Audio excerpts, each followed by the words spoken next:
Ito kaalaman mula kay Arvin Polo TV, pero bago natin simulan, Ba't pulang-pula mata mo? Nakadrugs ka ba? Wala ka na.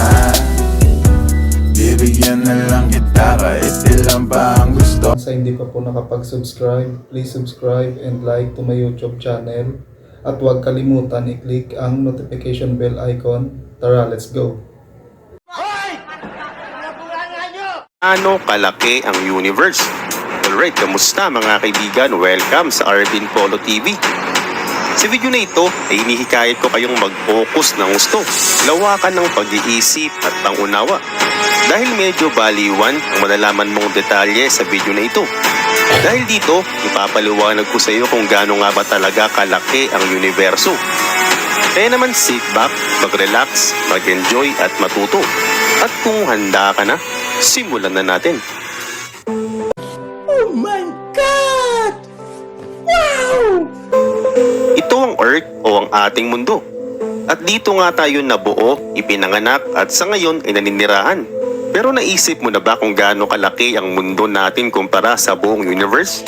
Magsimula tayo sa zooming out at tignan natin ang pinakamalapit nating cosmic na kapitbahay, ang moon o buwan. Ang buwan akala natin sa unang tingin ay malapit lang ito sa atin dahil nga naman natatanaw ito ng ating mga mata. Pero sa katunayan ay malayo ito sa atin. Ganito siya kalayo kung titignan. May layo itong 384,000 kilometer mula sa ating mundo. At sa ganitong distansya ay kasya dito ang 30 pang Earth sa pagitan nito. At kung halimbawa may kalsada patungo dito ay abutin ka ng 160 days sa takbong 100 km per hour bago mo marating ang buwan. Ganun pa man, bagamat nga ganun ito kalayo, ay meron ng 12 na tao ang nakatapak o nakarating dito. At naitala ito bilang pinakamalayong lugar na narating ng tao. Ito ang itsura ng ating Earth kapag tayo ay nasa buwan. At kung narito ka at magpapadala ka ng sulat sa Earth, ay abutin lamang ng 1.25 seconds bago ito makarating sa Earth. Pero bakit kaya? Ito ang bilis ng pag-travel ng speed light mula sa moon patungo sa ating Earth. Ito naman ang larawan na kuha mula sa planetang Mars. At ang maliit na tuldok na ito ay ang ating Earth. Pero gaano kalayo ang Mars sa atin? Ang layo nito ay abot ng 225 million kilometer mula sa ating Earth. At kung meron mga taong nakalapag na sa ibabaw ng Mars, ay ito ay 986 times na mas malayo sa Earth. Dagdag pa, kung nasa Mars ka, kung magpapadala ka ng sulat sa Earth, ay makakarating sa Earth ang sulat mo sa habang 20 minutes kung light ng pagbabasehan. At kung mag-zoom out pa tayo ng mas malayo pa, ito na nga natin makikita ang Voyager 1 space probe. At ito ang bagay na nakarating sa pinakamalayong lugar na gawa ng tao. Ito'y nakalocate sa layong 138 AUs mula sa ating mundo. Pero ano nga ba ang AU? Ang AU ay astronomical unit at ang equivalent ng 1 AU ay 150 million kilometer. At ito ang ginagamit ng mga astronomer kung hindi pa naman light years ang layo ng kanilang susukatin. Ang AU din ay ang distansya sa pagitan ng ating Earth sa araw. Sa makatuwid, ang Voyager 1 ay 138 times na mas malayo sa atin kumpara sa kung nasaan ang araw. At dito, nakakuha ang Voyager 1 ng isang kamangha-manghang larawan. Hindi ito kaaya-aya sa una, pero magugulat ka pag nalaman mo na ang maliit na maratuldok na ito ay ang ating Earth. Oo, tama ka. Ito ang ating Earth. At ayon kay Carl Sagan, pag tinignan mo ang tuldok na ito, maisip mo na dito tayo nakatira. Dito nakatira ang lahat ng mga tao. Dito rin tayo nagsasaya. Dito nga rin tayo nakakaramdam ng kalungkutan. Narito rin ang libo-libong relihiyon at kaakibat pa nito ang libo-libong doktrina. Narito rin ang iba't ibang mga mananakop at mga manlalakbay. Narito rin ang mga kinikilala nating bayani. Ang mga creator, inventor at mga destroyer, lahat ng mga hari, alipin, magsasaka, mag-asawa, magkalaguyo, mga bata, mga nanay at tatay, mga guro, mga politiko, mga sikat na artista, mga leader ng bansa, mga santo at mga makasalanan sa buong kasaysayan ng mundo ay nakatira dito sa isang malaalikabok na sukat na tinatawag nating Earth. Ang Voyager 1 ay naglalakbay ng 17 km per seconds. At kahit pa sa ganitong bilis ay hindi nito maaabot ang solar system natin sa susunod na 30,000 years.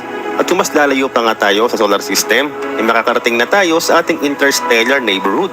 At kapag ganito na nga kalayo, ay dilipat na nga tayo sa light years. Pero teka, ano ba talaga ang light years? Ang light years na ang ginagamit na measurement kung sobrang layo na nga nito sa ating Earth. Halimbawa, gaano kabilis ang light years? Ang layo ng Earth sa araw ay 149,597,870 km. Pero bagamat meron nga ito kalayo sa Earth, ay abutin lamang ng 8 minutes and 20 seconds bago makarating ang liwanag ng araw sa ating Earth. Sa makatuwid, ang liwanag ng araw ay 8 minuto munang nalipas bago ito tuluyang makarating sa atin. Isa pang halimbawa, kapag ang isang bituin ay malayo sa ating 1 light year, ay kapag nawala na ang liwanag nito, ay 1 year muna ang lilipas bago mo pa ito malaman. Mabalik tayo. Ang pinakamalapit sa ating bituin ay ang Proxima Centauri. Pero kung iisipin ay hindi ito literal na malapit dahil meron itong layong 4.24 light years mula sa atin. Ngayon, mag-zoom out pa tayo at mas layuan pa natin ng konti. Ito na ang buong Milky Way Galaxy at nasa loob nito ang ating mundo. At narito tayo sa kulay dilaw na tuldok. At ang Milky Way na ito ay kung susukatin natin ay may layo itong 100,000 light years dulo sa dulo. At ang nakakamangha pa dito ay mayroong 100 billion stars at 100 billion na mga planeta sa loob ng ating galaxy. Pero hindi pa dito nagtatapos ang lahat. I-zoom out pa natin ng mas malayo pa. At ngayon, narito na nga tayo at makikita na mayroon pang 54 pang mga galaxies bukod pa sa atin at may lapad itong 10 million light years. Ganun pa man, i-zoom out pa natin ng mas malayo pa. At makikita na nga dito ang Virgo Supercluster. At ang maliit na tuldok naman na ito ay mayroon ditong nakapaloob na 100 na grupo ng mga galaxies. At ang distansya nga nito, dulo sa may dulo, ay 110 million light years. Sa kabila nito, bagamat napakalaki na nga ng Virgo Supercluster, ay walang-wala pa ito o para lang itong alikabok kung iisipin sa Great Lanakia Supercluster. Ito'y napakalaking istruktura na bahay kung iisipin ng mga galaxies at mayroong ditong halos 100,000 galaxies. At ang pagitan nito dulo sa may dulo ay 520 million light years. Grabe no? Pero wag ka na munang bumilib ng gusto dahil meron pang mas nakakabilib dito. Kung mag-zoom out pa nga tayo, ay makikita na natin dito ang pinaka-universo. At makikita mo din dito na kahit na napakalaki na ng Laniakea Supercluster, ay nagmistulang buhangin lang ito at isa lang itong maliit na parte ng tinatawag na Observable Universe. At sa Observable Universe na ito ay nakapaloob dito ang 2 trillion na iba't iba pang mga galaxies. At bukod pa dito, di pa rito kasama ang napakadaming bituin na kung isipin ay mas marami pa ito sa lahat ng mga buhangin sa ating mundo. At ang distansya ng ating Earth sa bawat side ng universe na ito ay 46.5 billion light years. At kung tutusin, ang pinakalapad ng universe na ito ay 93 billion light years. At teka, ito pa, ang isa pa sa nakakagulat. Ang observable universe ay ang kasalukuyang palang nating nakikita. Sa makatuwid, malaki pa ang posibilidad na mayroon pang napakaraming universe sa labas nito.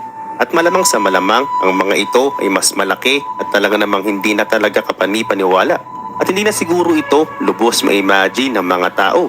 At hanggang sa ngayon ay wala pang nakakaalam nito dahil ang liwanag sa layo nito ay hindi pa nakakarating sa ating mundo.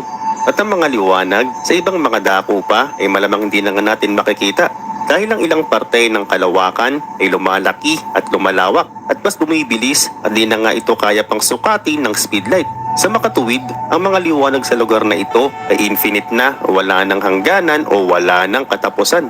Kaya naman, kahit maging immortal kang tao o habang buhay kang buhay sa mundo, ay di pa rin ito sapat para malaman mo o mapuntahan mo lahat-lahat ng parte ng buong universe.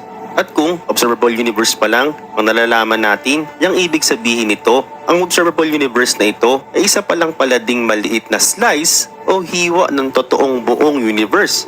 Ayon sa theory ng cosmic inflation na minungkahi ni Dr. Alan Guth, ang buong universe ay 156 trillion times na mas malaki kumpara sa may observable universe. At kung maghahalimbawa tayo na mas madali. So, ibig sabihin pala guys, may mga ibang universe pa. Marami palang universe sa entire universe. Guys, no? Paano masabi? Isipin mo, ang galaxy kung saan tayo naroon ay gawin nating isang bumbilya. Tapos, ito ilagay natin sa isang planeta. At kung isipin at titignan ay hindi kapansin-pansin ng isang bumbilya. Oo, isa lang tayong buhangin o mas maliit pa siguro sa buhangin kung ang basehan ay ang buong universe. Ano ang nakatago sa malaking dingding sa dulo ng universe?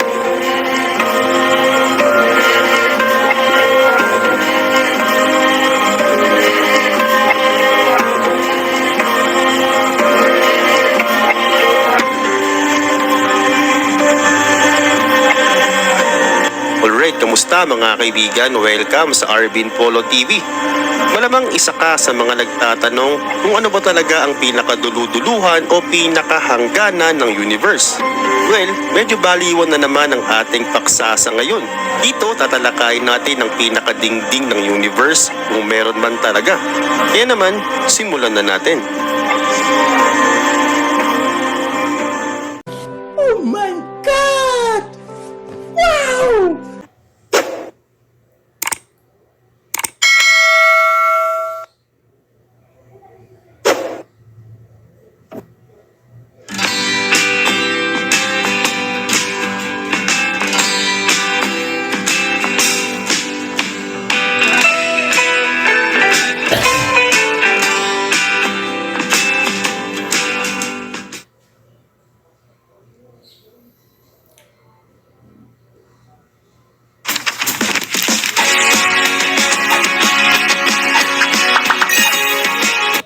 Noong 2013, ng mga astronomer, ipinag-aaralan ang gamma ray bursts sa outer space.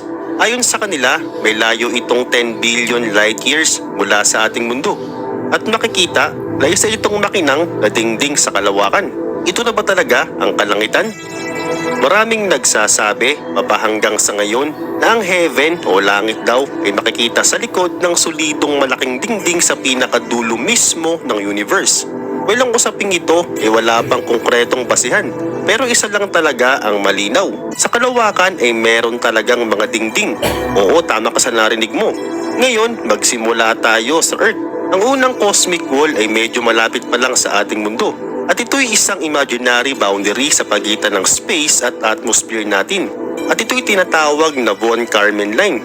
Nakalocate ito 100 km mula sa ibabaw ng ating mundo. At ang sumapit ang taong 2022 ay halos 600 na katao pa lang ang nakalagpas dito. At karamihan sa mga nakalagpas sa Von Karman Line ay nagbago ang buhay. Pero bakit kaya? Dahil ang mga first-timer na nakita ang mundo mula sa orbit ay nakaranas ng overview effect. Nilarawan ito ng mga astronomer bilang isang taong nakadama ng labis na pagkalula. Naramdaman pa nga rin nila kung gaano lang tayo kaliit, karupok na napapaligiran ng walang katapusang lalim ng space. Ngayon, pumunta na nga tayo sa susunod pang dingding. Ito ang dingding na medyo delikado. At ang tawag dito ay Van Allen Belts. May taas itong 17,000 km mula sa ibabaw ng ating mundo. Sa katunayan, isa lang itong manipis na wall na binubuo ng change particles mula sa magnetic field ng ating mundo. At kung nasa may spaceship ka at dadaan ka dito, ay para makaligtas ka sa napakatinding radiation na dulot ng charged particles, ay dapat lang mabilis mo lang itong tatawirin.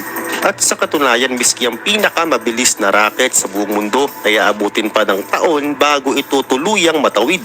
At kung makalagpas ka na dito, ay madaraanan mo naman ang isa pang boundary ng solar system. At ito naman ay ang asteroids belt. May layo itong 180 million kilometers mula sa ating mundo. At kung papalarin at makatawid ka pa rin dito, ay dito makakadama ka na ng napakatinding lamig. Pero bakit kaya? Ito'y dahil nakalagpas ka na sa zone kung saan nakatira ang araw. Ganun pa man makalipas pa ng ilang taon, ay mararating mo na rin dito ang orbit ng Neptune, ang huling planeta sa solar system. Sa kabilang banda, di ka pa agad makakarating sa pinaka-boundary ng solar system. Pero ang tanong, saan ba talaga ito makikita? Bagamat nakalagpas ka na sa may Kuiper Belt, ay meron ka pa rin madaraanan ditong isa pang cosmic wall, kung saan narito na ang planetang Pluto. At malalagpasan mo lang ito kung sakaling may layo ka ng 18 billion kilometers mula sa ating mundo. Oo, at sa pagkakataon na ito ay narito ka na nga sa may Heliopause. Isa itong cosmic wall na nag-neutralize ng solar wind. At ang rocket kagaya ng mga Voyager ay kinakailangan pang maglakbay ng halos 40 years bago nila ito tuluyang malagpasan. At sa ganitong layo, ito na ang maririnig mo dito.